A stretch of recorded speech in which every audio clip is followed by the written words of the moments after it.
അടിവരയുടെ നിറം. ഗ്രന്ഥത്തിലെ വിജ്ഞാനത്തിൻ്റെ വരികൾക്ക് അടിവരയിടുവാൻ ചുവന്ന മഷിക്കായി ഗ്രാമമാകെ ഞാൻ നടന്നു. ഒരു പീടികയിലും ഉണ്ടായിരുന്നില്ല. ഒളിപ്പോരാളികളും കുരുത്തക്കേട് കാട്ടിയ കുട്ടികളുടെ സർട്ടിഫിക്കറ്റുകളിൽ ഒപ്പിടുന്നവരും ചുവന്ന മഷിയാകെ വാങ്ങിത്തീർത്തു.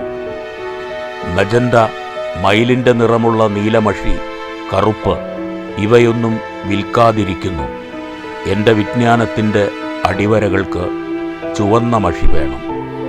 വെട്ടിത്തിളങ്ങുന്ന കൃപാണത്തിനുള്ളിൽ പൊട്ടിച്ചിരിക്കുന്ന പ്രേമത്തിൻ്റെ ദംഷ്ട്രകൾക്ക് ചുവപ്പ്. അയൽക്കാരൻ ഭ്രാന്തനായിരുന്നു. അവനുമുണ്ടൊരു മകൻ. ചിരിച്ചുകൊണ്ട് അവൻ പറയും, പ്രളയത്തിനു മുമ്പ് ജനിച്ച ആദ്യജാതനാണിവൻ.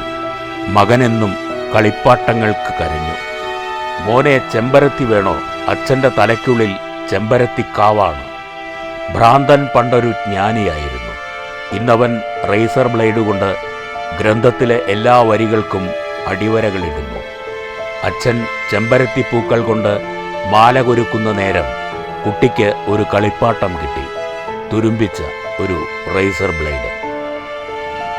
അവനതുകൊണ്ട് തുമ്പികളുടെ ചിറകുകൾ കീറിക്കളിച്ചു, ചോരയിൽ പച്ച കുത്തിക്കളിച്ചു.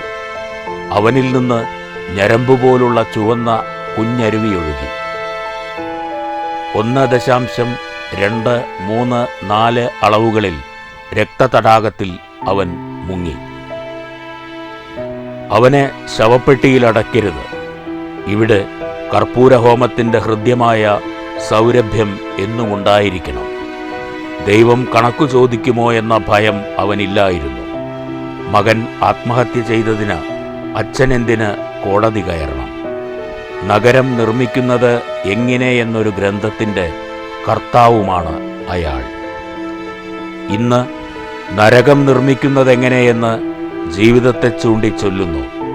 ശവത്തിന്മേൽ വേട്ടപ്പക്ഷികൾ കണ്ണുവെക്കുന്നതിനു മുമ്പ് ചിരസ്ഥായിയായ വർഷത്തിൽ ചെമ്പരത്തിപ്പൂമാലയണിഞ്ഞ് അയാൾ നടന്നു, ഓടി, പക്ഷിയേക്കാൾ വേഗത്തിൽ പറന്നു. മകനെ അലങ്കരിക്കുവാൻ മനോഹരമായൊരു റീത്ത് വേണം. മകനെ അലങ്കരിക്കുവാൻ മനോഹരമായ ഒരു റീത്ത് വേണം.